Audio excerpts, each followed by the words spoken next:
Welcome to 40 Days to a Better You. At this point in our series is 24 days till a better you, but we'll make every day count. This week's theme is forgiveness, and a text I think about is the end of the Jacob and Esau story. So if you'll remember at the beginning of the story, these twin brothers are very different from each other. Esau is a man of the field, he likes to hunt, he likes his game. Jacob is more of the dweller of tents. The rabbis imagine him being a student who likes to learn all day. And of course, Jacob will steal, or rather will buy his brother's birthright with some lentil soup, taking advantage of his brother's hunger. And later, he will dress up as his brother Esau, and Jacob will go and steal Esau's blessing from their father Isaac. And upon hearing that, Esau swears that he's going to kill his brother. So Jacob hightails it out of there. He stays with his uncle. He meets Rachel and Leah, and extends his family.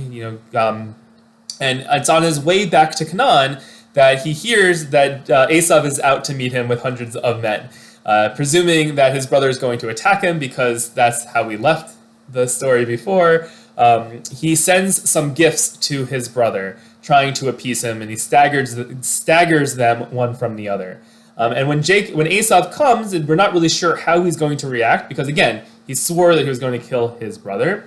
And the text says in Genesis 33, Esau ran to greet him being Jacob. He embraced him, and falling on his neck, he kissed him, and they wept.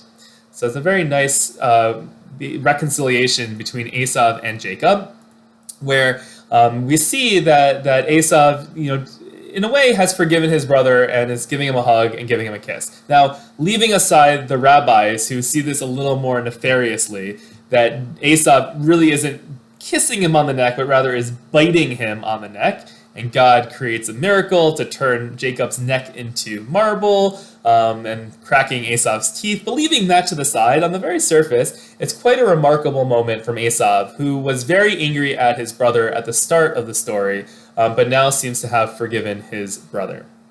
And I think as we head into the high holidays, I think we can also think about different types of family dramas we might have, or long grudges that we are holding on to, or that others are holding on for us. And what's interesting about this story is even though Esau seemingly seems to forgive his brother, Jacob really doesn't buy it. Esau says, "Take back your gifts," and Jacob's like, "No, like you hold on to them." Esau's like, "Let me come back with you. I have this big escort. I can keep you protected." Jacob's like, "No, you go on ahead. I'm with these children. We're gonna go really slowly. You go on up ahead."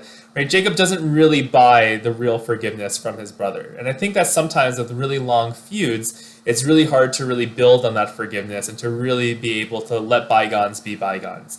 But what high holidays bring to us each and every year is we're able to kind of encounter these past mistakes or these past dramas that have been following us for sometimes many, many years.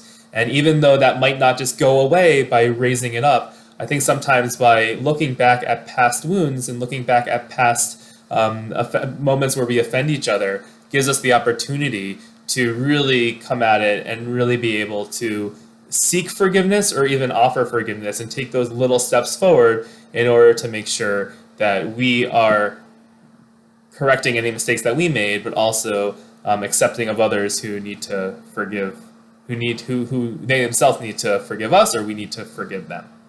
There are 14 days till Rosh Hashanah, 23 days till Yom Kippur, and as I mentioned before, 24 days till a better you. Let's make every day count.